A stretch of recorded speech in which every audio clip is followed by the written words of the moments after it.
This video is to help with exponential growth functions. So in this first problem, I'm going to discuss you're given an equation. F of x equals 2 times 5 to the x power to represent the exponential growth between the points 1, 10, 250, and 3, 250.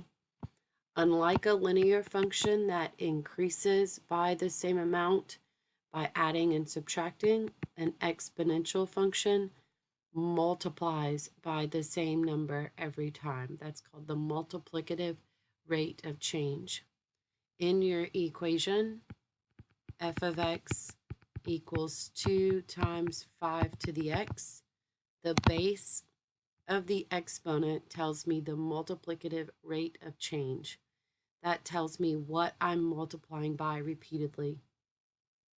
We can see that if we substitute 0 for x, any number to the 0 power is 1. So 5 to the 0 power equals 1. And then when we multiply 1 times 2, we get 2. So this is our y-intercept, where the line would cross the y-axis. And then from here, we're going to be multiplying by another factor of 5 every time. You can also use the formula and see that they would get 10 when we substitute 1 for x. So 5 to the first power is 5, and then bring down and multiply by that 2. 2 times 5 is 10. 5 to the second power is 25. Bring that 2 down and multiply. 2 times 25 is 50. So we can substitute our x values, 0, 1, 2, 3, and see that we're getting a pattern of y values that are being multiplied by 5 each time. And that is called the multiplicative rate of change. 2, our a value for this problem, is our y-intercept. What would happen if we substituted negatives into this function? What would happen if I substituted -1 for x? It's important to understand that any number raised to a negative power is a positive fraction. Negative exponents make positive fractions. So 5 to the negative first power is 1 over 5 to the first power. And 2 times 1/5 is 2/5. So we would get 2/5 when we substitute -1. When we substitute -2, 5 to the negative second power is 1 over 5 squared, which is 1 over 25. And then when we multiply 2 times 1 over 25, we get 2 over 25. So you can see my fractions are getting smaller. But because a negative exponent will always make a positive fraction, your y values will always be some positive fraction above 0 in this example.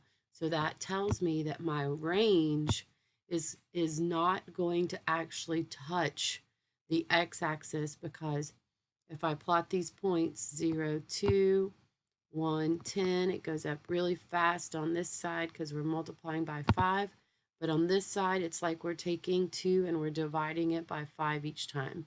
Dividing it by 5. We'll get closer and closer to the x-axis, but we will never touch the x-axis, meaning we will never have a y value of 0. We'll always have some y value that is some positive fraction above 0. So y is greater than 0 would be our range. Not equal, because we'll never equal 0. We'll always be some positive fraction above 0. So for an exponential function, whatever that line is that you're approaching but you're not going to touch, in this example, it's the x-axis, which represents a y value of 0. You're never going to equal that because negative exponents make positive fractions. So you can see how will always be some amount above 0.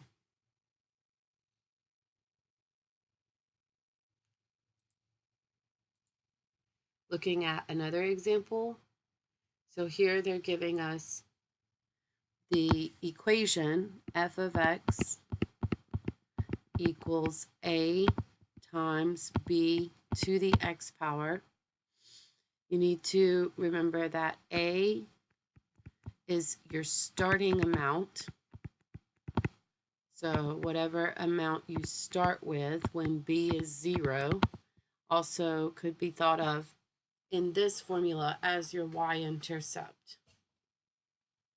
Because in this formula, when b is 0, anything to the 0 power is 1. So I'm going to have 1 times a, which is a. And then b is what you're multiplying by repeatedly. So that's called your multiplicative rate of change. So that tells me what's being multiplied by repeatedly. So they're saying that it's modified so that the b value remains the same. If the b value remains the same, that means you're multiplying by the same amount over and over. But the a value is increased by 2. So let's do an example. We could say y equals 2 to the x. So if I just had y equals 2 to the x, then the a value would be, what number am I multiplying by here? If there's not a number there, it is 1.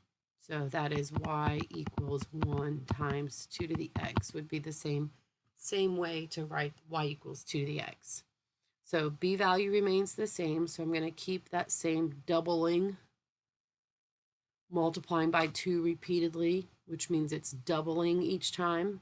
I'm going to keep that same value, and then I'm going to increase a by 2. So increase 1 by 2, and I get 3.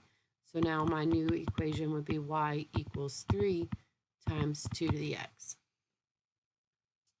How do the domain and range of the new function compare to the domain and range of the original function? Well, let's think about the domain and range here. So here we have a domain of all real numbers because I can substitute negatives, 0, and positives in for x. Domain is the collection of x values. I can plug anything I want in here for x. So the domain is all real numbers. So all real numbers, you could also see that written negative infinity to positive infinity. That's going to be the same. The domain is going to be the same for both of them. Now let's think about the range.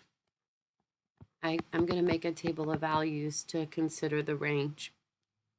So if I used 0 for y equals 2 to the x, then I know I'm going to get 1. Whereas over here for my new function, if I use 0, I'm going to have 1 times 3, which is 3. And if I use 1, 2 to the first is 2, 2 to the second is 4, 2 to the third is 8. So I can see that I'm doubling each time. I'm multiplying by 2 each time. Here, 2 to the first is 2 times 3 is 6. 2 to the second is 4. 4 times 3 is 12. Again, I'm doubling. I'm multiplying by 2 each time. So I know 2 to the third is 8. 8 times 3 is 24, which is 2 times 12. Now let's go back and think about negative exponents so that we can see where are our y values approaching. So 2 to the negative first. So any number raised to a negative exponent becomes a positive fraction. Negative exponents make positive fractions. So 2 to the negative first is 1 over 2 to the first. 2 to the negative second is 1 over 2 to the second, or 1 over 4. So on the negative side here, if I were to graph this, 0, 1, 1, 2, 2, 4, 3, 8, I can see I'm increasing exponentially on this side. And then on this side, it would be 1/2, 1/4, 1/8, 1/16, 1/32, 1/64, 1/128, and so on and so forth. I will never hit 0. I will always be some amount greater than 0. So that would be my range for this basic function. Then if we do the same thing over here, well, we already determined that 2 to the negative first is 1/2 times 3 is 3/2. 2 to the negative second is 1/4 times 3 is 3/4. 2 to the negative third is 1/8 times 3 is 3/8. So you can still see 3/2 is above 1. So if I graph this a little bit clearer here, 0.3 is my starting value. And then we go and we're increasing exponentially here. We can see that we're doubling. 6 divided by 3 gives me that 2. And then it would be 12 divided by 3. So here's my growing exponentially on the right-hand side. But then on the left-hand side, 2 to the negative 1 is 1.5, or 3/2. 2 to the negative 2 is 3/4. So now we're dropped below 1. 2 to the negative 3 is 3/8. And then it's going to be 3/16. We're still going to have that numerator of 3 instead of 1, but we're still going to have a denominator that gets bigger and bigger and bigger. So 3/8, 3/16, 3/32, 3/64, and so on. We're still getting closer and closer to 0 without touching it. So changing the a value did not change the domain or the range. It just stretched these points out further, making the curve a little steeper. And not really steeper, it just stretched it out a little bit. And we'll do one more example. What are the domain and the range of this function on the graph? We've kind of already talked about that. Domain is always going to be all real numbers.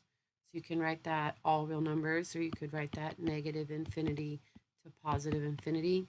And the range, you can see that this is approaching 0, but like we've talked about, it will not touch it. So y is greater than 0, but not equal to. Hope that helped.